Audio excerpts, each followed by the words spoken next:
طيب احنا النهاردة كلنا طبعا بنشتكي من الحالة الاقتصادية، فخلينا نشوف برضو بعض الآيات والأحاديث اللي ممكن تساعدنا على مسألة سعة الرزق. ايه اللي أنا ممكن أعمله فإن شاء الله رزقي يكبر من حيث المال، من حيث البركة في الوقت، البركة في الأولاد، ما كل ده برضو رزق.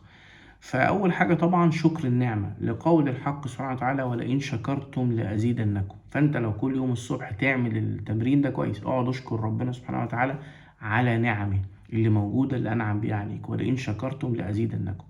تاني حاجة بر الوالدين، طبعا هي من أحد أحلى وأهم الأسباب لسعة الرزق.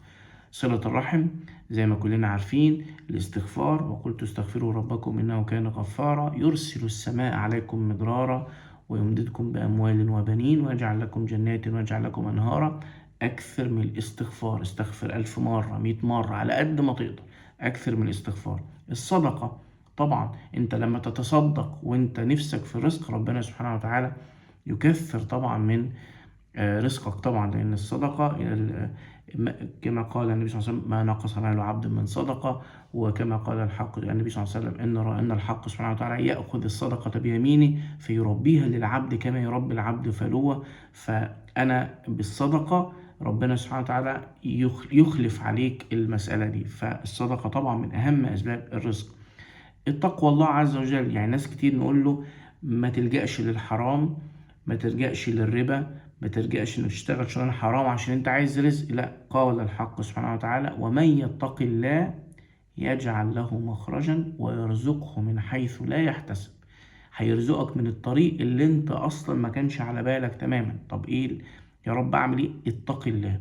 ما تستسهلش الربا والقروض، ما تستسهلش انك تشتغل في الحرام. لا، خليك دايما بتحاول تتقي الله عز وجل، بتحاول ان انت تدور على شغل حلال. الكلام ده ربنا هيرزقك من حيث لا تحتسب.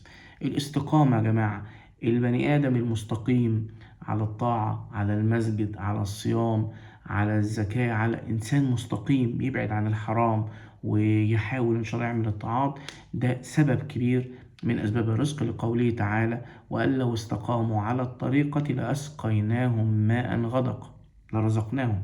البني آدم المستقيم ربنا بيحبه وبالتالي بيرزقه. فالأكل الحلال أحد أهم أسباب سعة الرزق، والعكس برضه. فدي شوية حاجات من القرآن والسنة. يا ريت ان انت تحاول بعد الفيديو ده تفكر ايه اللي انت بتعمله، ايه اللي انت بتعملوش، ايه اللي محتاج تضيفه على يومك، زي الاستغفار، صلة الرحم، بر الوالدين، لو انت فعلا بتشتكي زينا كلنا من الحالة الاقتصادية او من ان احنا محتاجين سعة للرزق يعني.